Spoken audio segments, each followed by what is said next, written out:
Donc, docteur Misère, bonjour, vous êtes psychiatre libéral à Bijaya.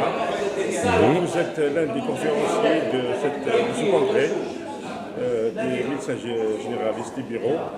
Donc, pouvez-vous nous faire un petit résumé sur votre intervention? D'abord, je remercie les médecins généralistes pour l'invitation et la confiance. Je les remercie parce que ce n'est pas facile d'organiser ce genre de journée et de ramener énormément de professeurs de toutes les régions d'Algérie pour conférencer, pour nous apprendre des choses, pour échanger, pour débattre. Et c'est toujours justement du débat qu'on réussit, qu'on apprend, qu'on partage, qu'on crée un lien. Et c'est ça justement le plus important.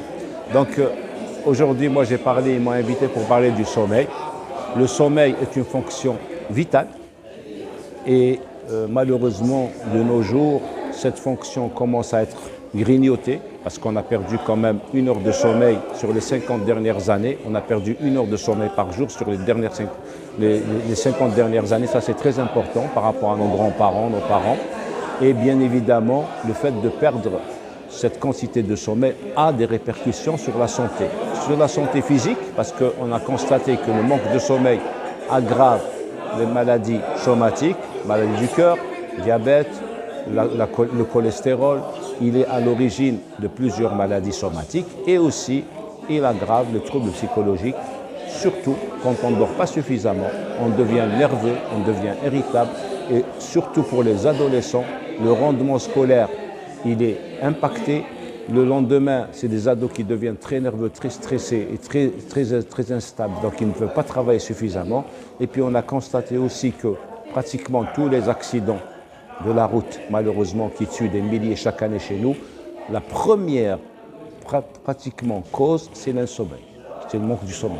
On ne dort pas suffisamment, on prend la voiture, les réflexes diminuent et on engendre beaucoup de conséquences et on a endeuillé beaucoup de familles justement à cause du sommeil. J'insiste que le sommeil, on a besoin d'une certaine quantité importante de sommeil, comme nos grands-parents dans le temps, minimum selon l'âge de 8 heures à peu près, minimum, pour retrouver un équilibre la journée et être performant sur le plan travail, sur le plan rendement professionnel ou rendement scolaire. Ça, c'est très important, j'insiste. Et deuxièmement, si on veut éviter qu'il y ait d'autres maladies ou aggraver les maladies qui existent, c'est de repartir au sommeil dans le temps, dormir très tôt, se réveiller très tôt et faire éventuellement une petite sieste de 20 minutes. Même, vous avez remarqué, même les Japonais, dans des bureaux, ils ont aménagé de petits coins d'une demi-heure, voire de 10 minutes ou de 20 minutes d'assoupissement pour pouvoir redémarrer une autre journée. Donc c'est très important de retrouver cette fonction vitale si on veut réduire le taux des maladies en général, des accidents en général et d'améliorer la santé publique des gens. Donc c'est un problème de santé publique majeur, il faut y réfléchir sérieusement. J'ai insisté auprès des médecins généralistes qui travaillent au niveau des UDS, au niveau des CEM, au niveau des lycées, justement d'instruire les familles, de faire des réunions avec les familles, de trucs de sensibilisation pour dormir, pousser leurs enfants à se mettre au lit à des heures régulières, fixes, et surtout de supprimer tous les écrans et les lumières bleues à partir d'une certaine heure. Parce que la lumière bleue, les écrans empêchent le sommeil, excitent le cerveau et bien évidemment l'adolescent ne dort pas et le lendemain c'est toutes les conséquences qu'on peut voir. Voilà. Le manque de sommeil il est à l'origine de plusieurs accidents. Très bien. Le manque de sommeil, quand on commence à somnoler, je disais tout à l'heure que le sommeil il est sous l'emprise de deux choses. On n'est pas responsable quand il vient, on ne le commande pas. Il y a un phénomène homéostatique qui nous dicte, à ce moment-là, il doit s'arrêter. Il trouve un endroit, il s'arrête, il met son clignotant, il passe 10 minutes, un quart d'heure. Il s'assoupit 10 minutes pour redémarrer. Il ne faut pas se dire, tant je vais arriver à tel endroit. C'est très très fréquent justement en disant que je vais arriver à tel endroit, je vais me reposer, on s'est rendu compte que le sommeil, c'est des coupures nettes. Ils ne se rendent même pas compte, il oublie son volant.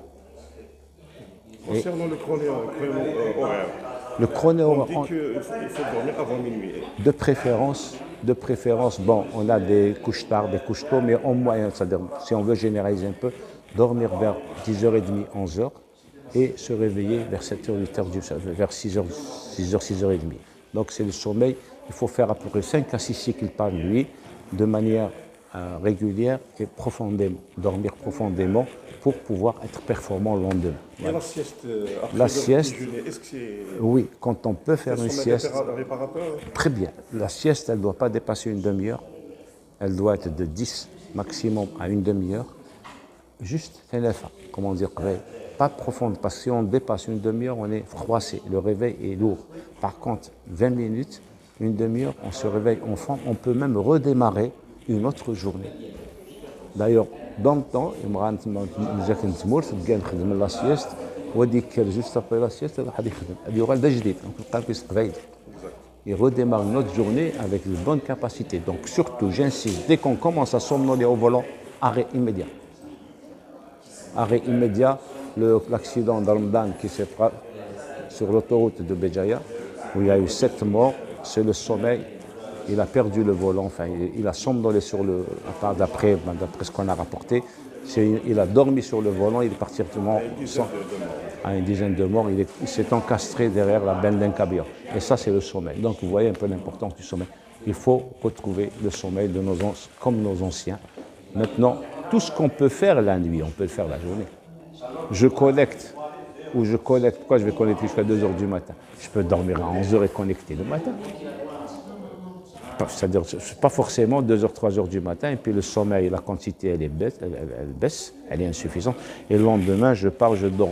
Je dors dans mon travail, dans le lycée, au niveau de l'université, et puis après, je me dis, j'ai pas eu de bons résultats, ou alors j'ai fait des bêtises dans mon travail, j'ai fait des conneries, et après, bien sûr, le reste suit. Voilà. Et je vous remercie. Merci, docteur.